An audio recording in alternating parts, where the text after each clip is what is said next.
루킬리우스에게 보내는 편지에서 세네카는 이렇게 표현했습니다. 우리는 실제 상처보다 상상 속에서 더 자주 두려워한다. 그리고 이 문장에 불안이 증폭되는 핵심이 담겨 있는데요. 실제로 우리 뇌는 어떠한 상황을 마주하든 2단계에 걸쳐서 해석을 하고 판단을 하게 됩니다. 첫 번째로 이 상황이 나에게 이득이 되는가 위협이 되는가. 만약에 위협이 된다라고 하면은 2단계로 넘어가게 되는데요.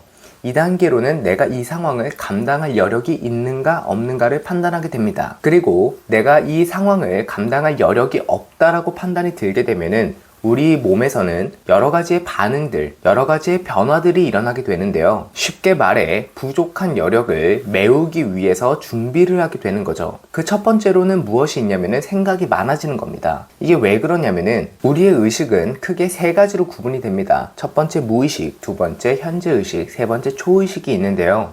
이 중에 무의식은 생존의 안정을 위해서 존재하고요. 내 생존의 안정을 위해서 정보들을 모아놓는 역할을 합니다. 그런데 말 그대로 무의식이기 때문에 우리가 평상시에 이것을 인식할 수는 없어요. 그런데 우리의 생존이 불리하다, 위협을 받는다 라고 하는 조건이 형성되게 되면 이 무의식에서 이제 창고를 대방출하게 되는 거죠. 그렇게 무의식에서 현재의식으로 이 상황을 내가 극복하기 위해서 여러 가지 정보들을 보내게 됩니다. 그렇게 무의식에서 현재의식으로 이동된 정보를 생각이라고 합니다. 그런데 기본적으로 무의식의 기본 조건이 생존의 안정을 위해서 존재한다 그랬죠. 그렇기 때문에 두려움, 그 다음 부정적인 시나리오에 대한 대비책이 기본 속성이고 기본적인 성격입니다. 그렇기 때문에 이러한 조건에서 생각이 많아지게 되면은 절대로 긍정적인 생각이 나올 수가 없겠죠. 그래서 어떤 상황을 내가 마주했을 때 혹시 이렇게 되는 거 아니야? 라고 하는 그 불씨가 무의식에 점화를 했고 그 무의식이 점화가 되게 되면은 현재 의식으로 이와 관련된 부정적인 시나리오를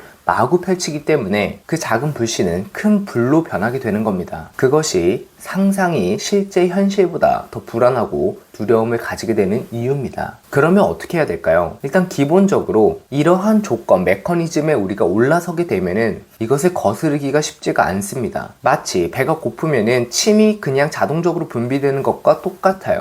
그러면은 우리는 이런 일이 일어나지 않도록 만드는 것이 핵심입니다. 아까 말씀드렸다시피 우리 뇌는 어떤 상황을 평가할 때 두 단계를 거친다 그랬죠. 첫 번째, 나한테 위협이 되는가 이득이 되는가. 이것은 우리가 건드릴 수가 없는 불가항력적인 것입니다. 그런데 두 번째, 내가 이것을 감당할 여력이 있는가 없는가는 우리가 어떻게 컨트롤할 수가 있는 겁니다. 그래서 우리는 이 지점에서 막아줘야 돼요. 그래서 내가 감당할 수 있는 여력이 충분하다라고 하면은 그 다음 단계, 무의식에서 창고 대방출을 해서 생각이 많아지게 되고 그로 인해서 스노우볼 이펙트가 굴러가서 작은 불씨가 재앙적인 사고, 불안, 그 다음에 긴장, 각성 상태로 가는 것을 막을 수가 있는 겁니다. 그러면은 어떠한 상황이든 우리가 감당할 수 있는 여력을 충분히 만들어 놓는 것이 중요하겠죠. 그것이 제가 그리고 수많은 분들이 불안을 극복하고 불안으로부터 자유로워질 수 있었던 핵심 비결입니다. 그럼 그 감당할 수 있는 여력이라는 것은 무엇이냐? 첫 번째 심장 상태, 두 번째 젖산 상태입니다.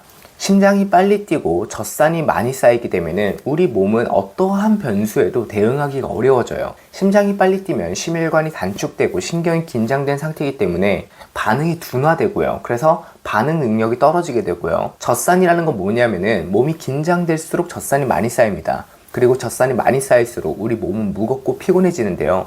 그러면 내가 어떠한 변수에도 대응할 수 있는 능력이 떨어지겠죠. 그리고 각각 심장 박동과 젖산은 교감신경과 부교감신경이 불안정해지고 기능이 떨어졌을 때 문제가 되는데요. 이 교감과 부교감을 다시 되살리는 방법은 중추신경이라고 하는 그 상위의 카테고리를 우리가 안정시켰을 때 얘네는 자동으로 안정됩니다. 한마디로 뇌를 안정시키고 중추신경을 안정시키는 것을 언제 어디서나 할 수 있어야 되는데요. 그것이 되게 되면은 기본적으로 뇌가 안정되면서 생각이 줄어들게 되고요. 판단력이 똑바로 서게 되고요. 그 다음에 교감신경이 안정되면서 심박이 안정되고 호흡이 안정됩니다. 그러면서 긴장, 결핍, 불안에서 벗어날 수 있게 되고요.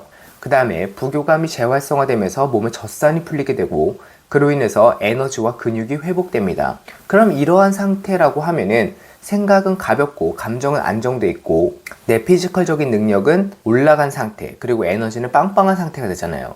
그러면은 내가 어떠한 변수든 변칙적인 상황이든 충분히 반응하고 대응할 수 있는 상태가 됩니다. 그렇게 되면은 아까 말씀드렸던 상황이 나한테 위협이 되더라도 내가 충분히 반응하고 대응할 수가 있겠죠. 그러다 보니까 무의식에서 현재의식으로 부정적인 시나리오를 보낼 필요가 없게 되는 겁니다. 그리고 이것을 언제 어디서나 만들고 유지할 수가 있다라고 하면은 이전에는 일어나지도 않은 일 그리고 작은 불씨가 큰 화마가 되었다라고 하면은 이제는 일어난 일 앞에서도 평온하고 그 다음에 동요되지 않는 사람이 될 수가 있는 거겠죠. 이것이 제가 불안을 극복할 수 있었던 비결이고 또 수많은 분들이 어떠한 방법을 해도 불안을 극복하지 못했다가 불안으로부터 자유로워질 수 있었던 비결입니다. 그래서 이 방법을 배우는 법은 제가 고정 댓글 링크에 남길 테니까 꼭 보고 배우셔서 작은 불씨가 큰 화염이 돼서 내 삶 자체가 불타는 삶에서 언제 어디서나 평온하고 안정된 삶으로 거듭나시길 진심으로 바라겠습니다.